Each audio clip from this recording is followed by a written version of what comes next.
Well, good morning, everybody. As always, afternoon, evening, whatever the case may be, it is the day the Lord has made, and we will rejoice and be glad in it. All right, you all come on in, and let's just take this opportunity to thank God for another day, another opportunity to serve Him. Good morning, Miss Patsy. Good morning, Lisa. Good morning, good morning, good morning, everybody. Hello, world. It's a wonderful day to pause and thank God for life this morning, because somebody did not wake up. Hello, somebody. And when the Lord awakens you and I, we should be grateful. Good morning, Sharita. We should show our gratitude and say to God, thank you. Good morning, Marcia. Y'all come on in. It's as always, I'm grateful to God for another day, and I'm a firm believer that gratitude must be built in. It's an act of our will to be grateful. I choose to be grateful. That's just, I just choose to be grateful and thank God for His unmerited favor. I am obviously I'm unworthy, but God has added value to my life, so I'm grateful. Had a phenomenal service yesterday. God was just showed up and showed out for that matter. For those that were able to watch us live, you will certainly agree with me. It was a great move of God. So let's get started. You all come on in, and as always, I ask you to share and subscribe to my YouTube channel and like the page. And again, and quite honestly, quite frankly, I'm reaching who I reach.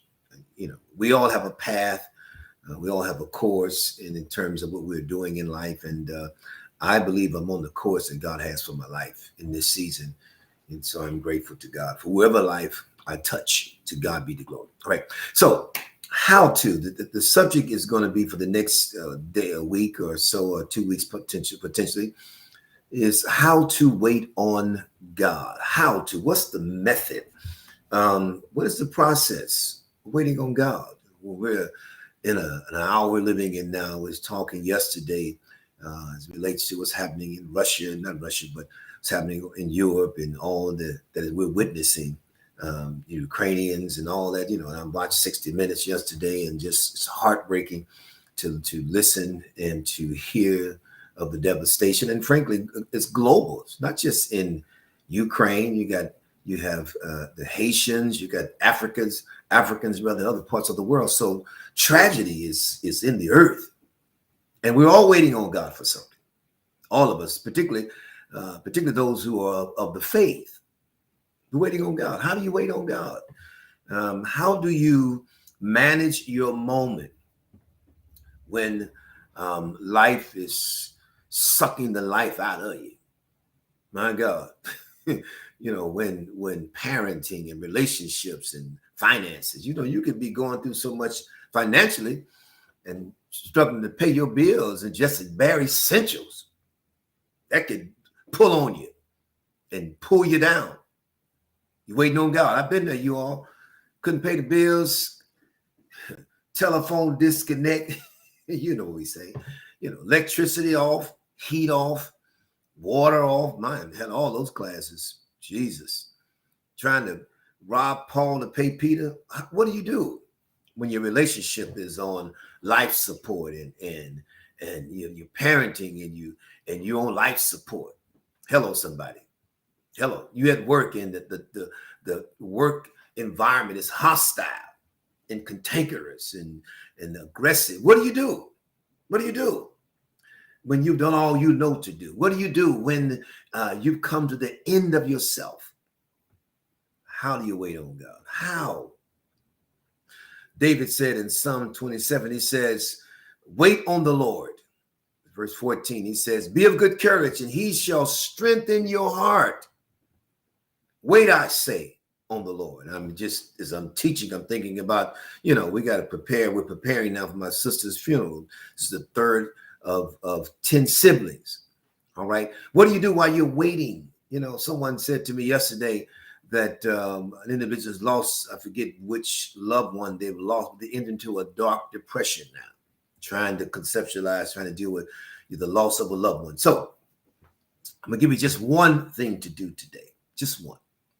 Number one, spend time in prayer and meditation. What do you do? What do you do?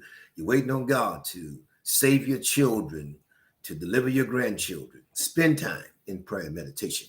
So Paul says in Romans 12, he says, rejoice in hope, be patient in affliction, be persistent in prayer. He says, rejoice in hope, be patient in affliction, be persistent in prayer.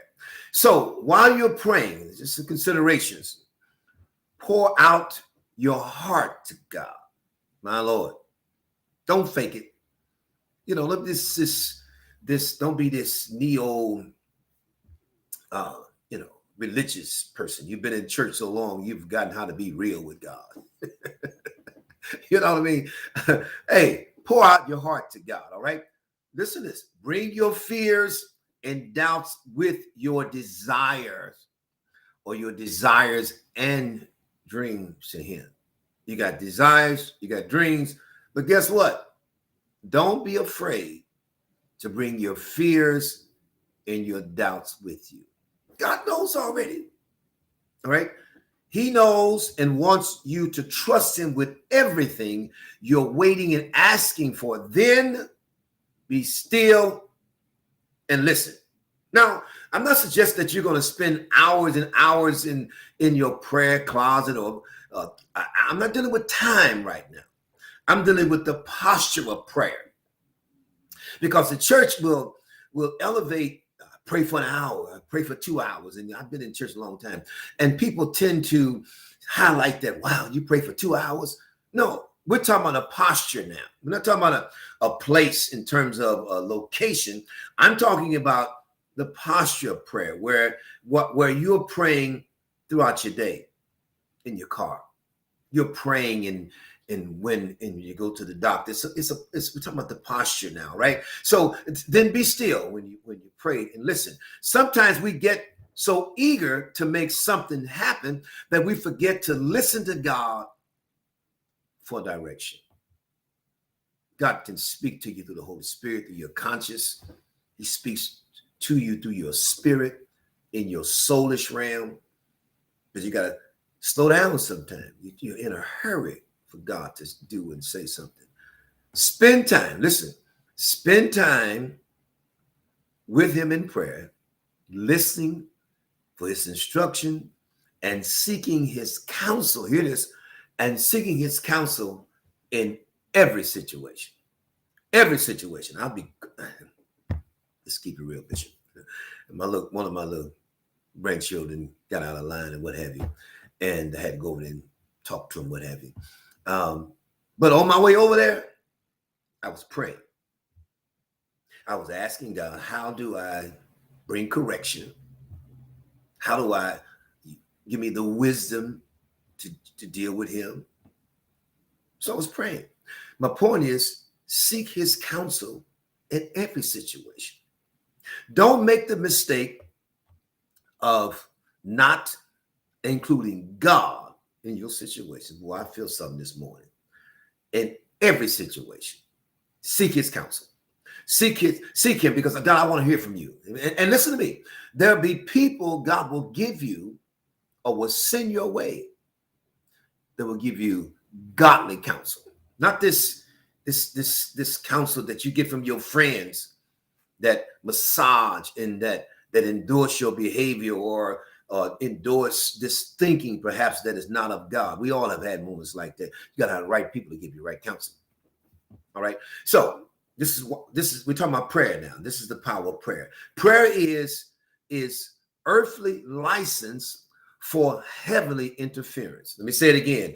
Prayer is earthly license for heavenly interference. In other words, prayer gives God the license to interfere, to change stuff. Help me out, Holy Ghost. Come on. In other words, God is saying that I can do what I know I can do, but I need you to give me license to interfere, because God is not going to violate our wills. All right. Prayer is mankind exercising dominion on the earth by giving God the freedom to intervene in earth's affairs. That's prayer, man. Prayer is man exercising dominion on the earth. How? By giving God the freedom to intervene in earth's affairs. Why is it important? Because God is not going to arbitrarily or just, he's not going to intervene. You got to understand something. God needs permission, you all. He's sovereign. Yes, he is. But he will never violate our will. That's a fact of life. All right. So things to consider while you're waiting on God. Again, this is an extension of the teaching. God does everything for a reason or purpose. God does everything. Once you've given God license, given God permission, because so let me go back. So you are using your dominion, your rulership in prayer. That's your kingdom right. But you want to understand something here. You don't spend all your prayer asking God for stuff. You want to use this moment to say to God, I give you the license to function and to operate. Here's the deal. Because I've come to realize that God does everything for a reason or purpose. Number two, his actions are never arbitrary or random. Never. His actions are not arbitrary or random. He just doesn't haphazardly, just by coincidence. There are no coincidences. I'm telling you what I know. God takes every situation. I can think of times where I was in a dysfunctional, emotional, unstable state of mind, test trials, and God has this uniqueness about him. He will show up in situations that you initially thought it was unnecessary. Been there, done that, you all. Painful situations. And God will just show up and give definition to the moment. It never makes sense in your head. Number three, everything was created to fulfill his purpose. So while you're waiting on God, remember this, that even your worst moments, even your greatest moments of grief and sorrow, even moments when you can't pay your bills, my Lord, moments when you've done all you know to do. Help us, God. All you know to do. Remember, everything was created to fulfill God's purpose. Even your sadness. You might be dealing with a chronic illness, some autoimmune issue, cancer, whatever it is, whatever the case. God takes everything and uses everything to fulfill his purpose. I am not lucky. I am blessed and I am chosen. Hello, somebody. So we're going to talk about how to wait on God, man. We got turmoil in the earth right now. And we got a lot of things going on. And if we don't have a sense of how to manage our moment and navigate through these very difficult times, you will lose your mind. That's a fact of life. You'll lose your mind. That's right. Because Satan, I told this on the prayer line, Satan is after, listen to this, he wants to neutralize the promises of God in our lives. So what he wants us to get so down and so whatever the case may be, that we forget about the promises of God. And if God has promised you something in his word, he cannot lie and he won't take it back. That's real talk with the mission. All right, y'all be blessed. Gotta go. Have a wonderful day. Let's get the word out. Let's share it because somebody needs to know while you're waiting on God, remember to spend time in prayer and meditation. In your car, at work, at your desk while you're working, on the computer while you're working, while you're analyzing and doing what you do in the workplace. Spend some time in prayer and meditation. It'll make your day go better. God bless you.